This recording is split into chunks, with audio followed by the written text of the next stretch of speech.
काका जी, मेरा बेटा बड़ा वकील बन चुका है। कनाडा में उसकी बड़े बड़े लोगों से जान पहचान हो गई। बात उन दिनों की है जब आतंकी गुरपतवंत सिंह पन्नू की माँ जिंदा थी और गांव में खुश होकर अपने बेटे की तारीफ किया करती थी।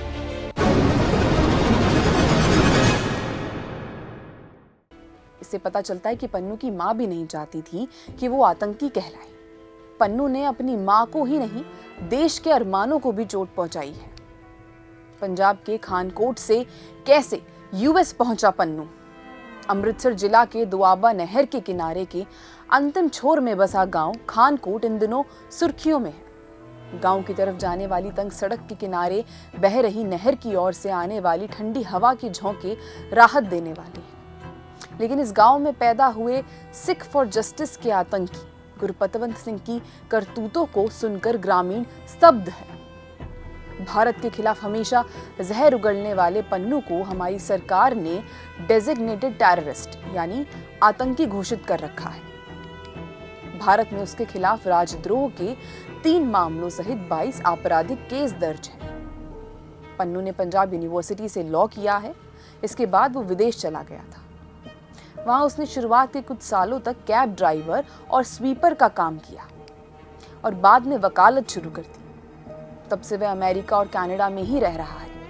पन्नू के पास अमेरिकी नागरिकता है। भारत के खिलाफ एजेंडा चलाने वाले पन्नू को इस काम में पाकिस्तानी खुफिया एजेंसी ISI की मदद मिलती है। उसका भाई मंगवंत सिंह कई साल पहले विदेश जा चुका है और खालिस्तान मूवमेंट से जुड़ा है।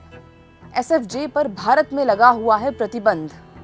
साल 2019 में केंद्रीय गृह मंत्रालय की ओर से सिख फॉर जस्टिस पर बैन लगाया गया और इस संगठन पर भारत में देश विरोधी कैंपेन चलाने का आरोप लगा।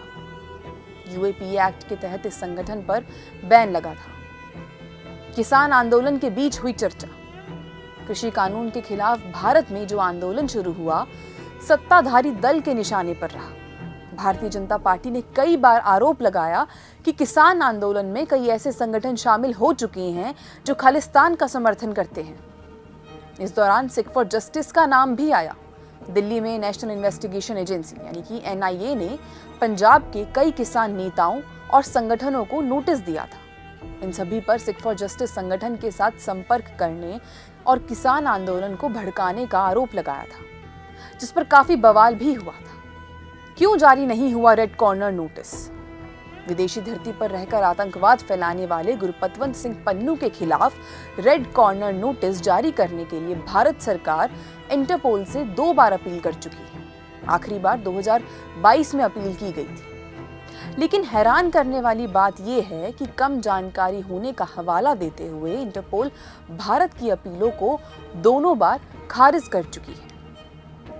एक खालिस्तानी आतंकवादी गुरपतवंत सिंह पन्नू, जो आए दिन भारत के खिलाफ जहर उगलता रहता है, अब तक कानून के शिकंजों से दूर है।